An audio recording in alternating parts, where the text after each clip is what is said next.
Nous sommes à Djambalang dans le cadre d'une visite de courtoisie aux populations d'abord. De Djambalang avec lequel, comme vous le savez, nous avons un partenariat avec les syndicats italiens, notamment avec l'ISCOS, avec lesquels nous partageons des projets de développement. C'est dans ce sens que nous sommes ici, pour discuter avec les populations sur d'abord un projet de remise à flot des mangroves, parce que comme vous le savez, les mangroves dans la zone constituent une activité assez importante pour les femmes de Casamance. Ensuite, lors de cette discussion où nous essayons d'intervenir, comme vous le savez, c'est un projet qui a trait à l'environnement, à la gestion donc, de l'environnement, pour ensuite développer des emplois verts. Nous en avons profité pour échanger avec des populations qui nous ont fait part donc, de quelques besoins.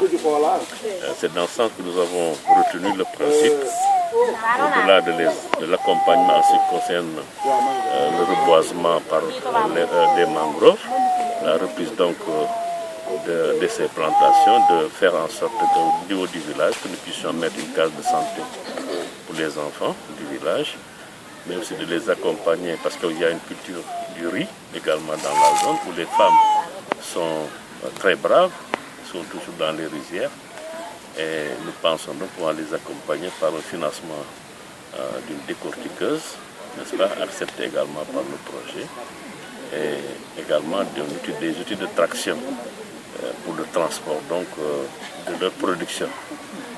Et il y a également des activités de maraîchage et nous sommes engagés également à les accompagner en le dotant donc, de véhicules de traction qui peuvent être des motos taxis ou des charrettes.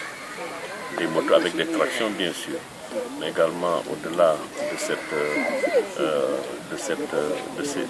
ces projets, nous envisageons également de réfléchir avec elles parce qu'ils ont une activité de maraîchage, mais souvent qui est attaquée par les animaux en divagation. Donc nous allons essayer de les accompagner pour clôturer, n'est-ce pas, ces terrains de maraîchage qui constituent une activité assez importante pour les femmes du village et avec une retombée économique. Parce qu'ils font de la culture bio. Donc c'est des cultures bio, donc avec des rendements assez importants. Donc excusez-moi. Donc c'est dans ce sens que nous sommes là.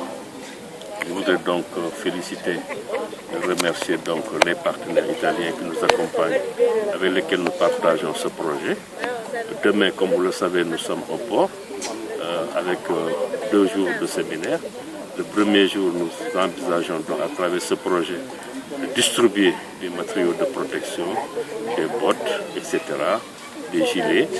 Et nous avons également dans le projet la mise à disposition de matériaux radio VHF, mais qui ne sont pas encore au point parce qu'il nous faut trouver les moyens au niveau des autorités d'avoir une fréquence, n'est-ce pas, pour permettre aux pêcheurs de pouvoir naviguer en toute sécurité.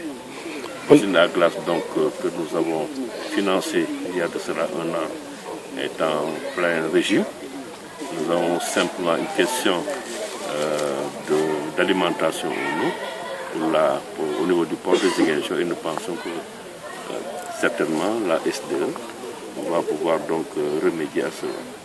On a vu que ce projet étalé sur 3 ans est exclusivement destiné au village de Djambalang. Pourquoi une telle option? Parce que nous avons, avec les ressources limitées, nous n'avons pas voulu éparpiller les fonds que nous avons.